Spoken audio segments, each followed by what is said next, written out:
kan ni deuh nuai maya denga engang mi ziang nge ni ti po kan hre man lova tu nge ni ti kan hret rolin IG account te deactivate ani hala asul no te thil post te po kan chui chiang man lova ma ko chu Facebook lama hian denga account he thon thlengin ala active a Facebook lampang chu thlai tam jok hengang khoilo nge ni Facebook lampang chu te te lu tukin alak lo te pod mai thei ka kholo le ti chon don ru ma hian kan ti tu ba chuan denga hian eng thu nge malo post ve thun le eng reels nge lo post ve thun le de kan endona henga reels post kan ena te hian copyright claim omani chuan ri ha kan ti zoyanga ya ari omlo te na kan play anga ya ka lo khathiamula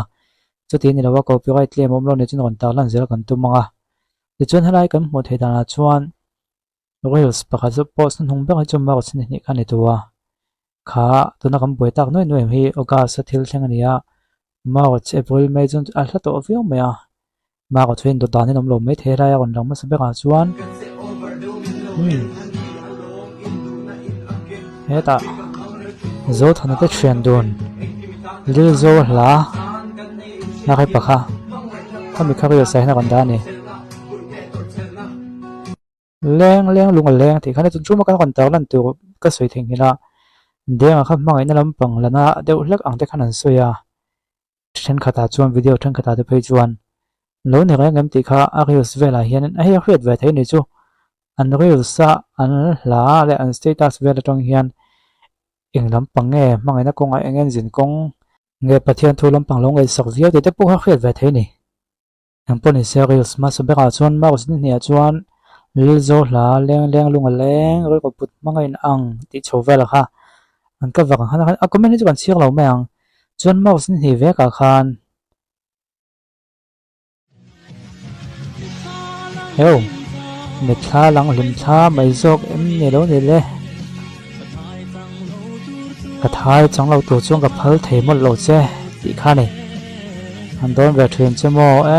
lunga leng ani tai chuan ki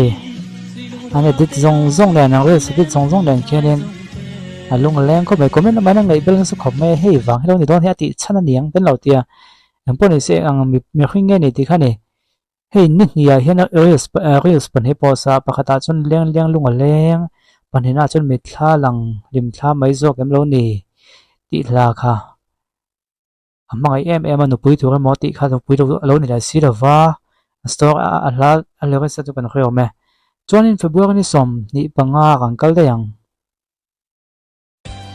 hi chu pathian hla lamani tak mai lia voi ni kan vul don lo kan dam lai ni a kan hma nge hian hei ka du sam he lai ka du lu tu ka pisi lo ke phuania a thale mai chu wa chuan ama hian pathian pon thua sei thwen ni tlakal theng pon thua sei thwen ani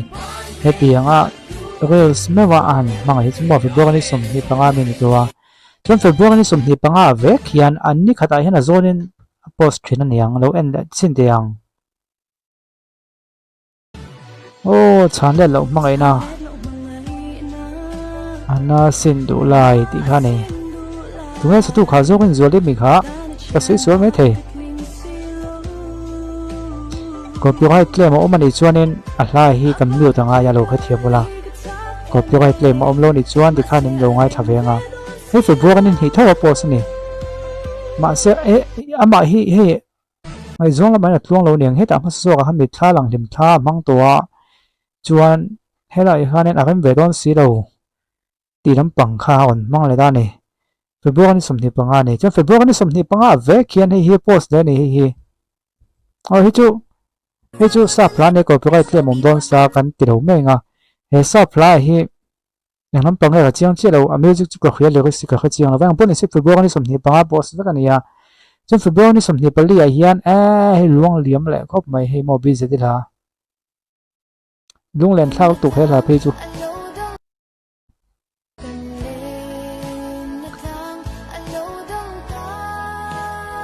kan len atlang alo dang ta lung dam lo ma ila katha nang che me tunen ti khani ka tha du ri kan e man he poi mo ro kon na mi tan chuan ro kon na te wang kan om tiang ti du dan chuan in heng la te tha oh mà anh ta tu ra sản zon tu pune i chen ka chu hei hi hring kan ngai chan mi zon mu sa chu ui chu sa oh bu van nei tlong te soi mani ta tu cái zon mu tu kan ya mi ngai zong mi nei to sa ba chu sak lo tu ti vel kha ne hi february ni som ni pali mi ni ve thong ta ne february ni som ni pali hian hei lo po hi a kon po sai hi nam nge ne chị bay oh khi cái nia đôi chém cái nia ole ole ai chị cái giọt tê tung mình hi hết ta cắn trên về thấy choan cắn lom ngất tặng romantic về khóc mày kia ok nghe này ông dễ cho hết thiểm chuyện rồi vợ anh chỉ nói cái này nhiều rồi tôi chuẩn thế này hiện đi sầm thì bắt thông mà hiện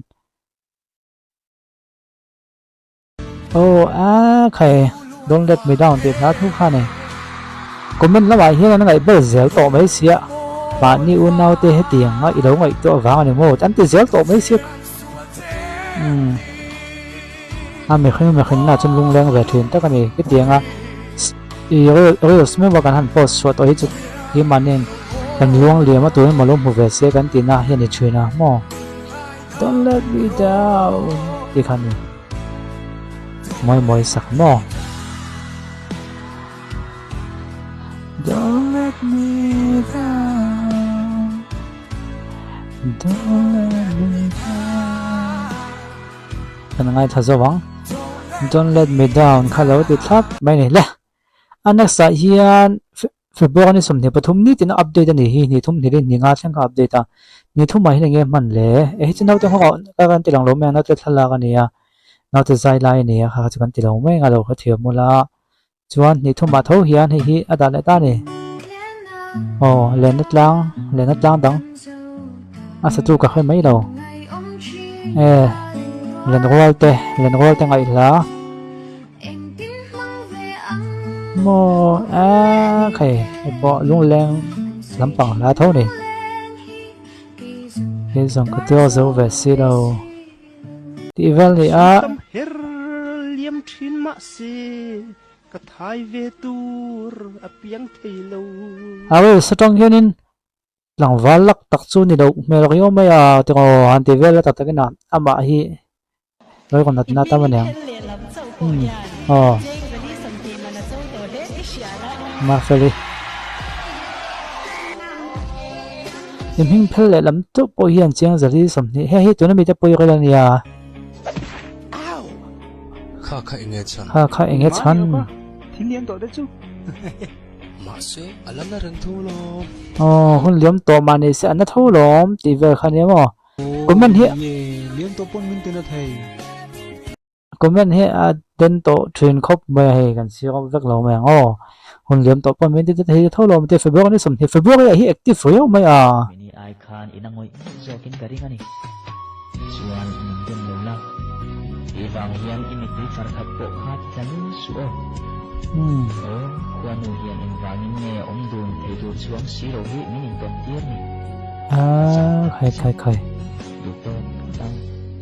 atot nan ihlim nel moi takap mole ka bahan sa tak sẽ thấy về hay bộ môi liên tục hay bộ môi thấy thế bây giờ phía này nè Arius màn hậu chú mô lung lên thả quay cốp mày thả áo nón chút tròn bắc lâu mà có chú chuan hay ăn láng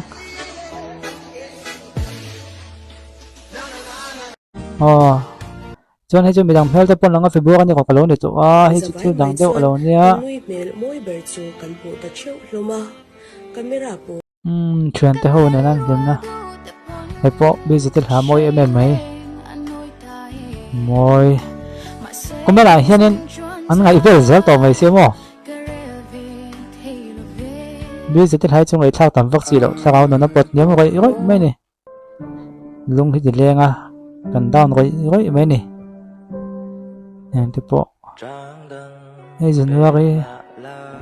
trắng đắng bèn mà lá thì trở về tên này, ôi không hắn đủ to còn khi bác khi December này cùng làm thế là lâu đi thôi, cần hắn end về là này mà, chân chú video bác đã khan Deng kha mangai na lampang awanga ka tinga buai ti han sei deuh na te kha kan hmuwa a lim chhawn lai kha chung kan du wak lawa chan chu thil thalo te awm ve the hei tuna chun an fan ta dewa chuwang chuan a reels lo post vel tang hian chu tiang lampang mangai na lampang lo lana chi emawni dawn le ti kha kan han en kol vel ama ko chu post tlang pui chu lung len thlak hlum khop mai thakau nun zui ngoi min ti zui ngoi thei tu khop mo rồi nat na mood min kai chuak thei khatam riu mai chu wang chuan ama hit lang wal set ve thin tak chu ni ti kha lang ani IG lam kha kan hai chiang man lawan an ti top de ya IG kha ama account bi khamo ma se Facebook lam he chal tian ala om tha riawa ten kan en kol vel hian ai ngai to na se vi wang he tiang he thil post vel tang po hian lung leng ve vong chi ni ka du de to po mang nual bai ni kha ne wa se ole chanchin update hi khriat hi ha to khom mai to na chuan thu nei to te kut thun hoi nam to a chanchin hi update hi khriat wak thei to lova an kon post chho chin zeu ni chan zeu ni le maya ama ko chu tiang hona tan chuan tin he galo da thra galo chang renga he bu ko ka kai do tan ga khia chu wang chen engang mi nge bo ni ve le o engang reels nge lo post ve thin alung te dang ve thim ti khriat na han he ka kan ta lang mai ni e ole ka ti zong khani phot te se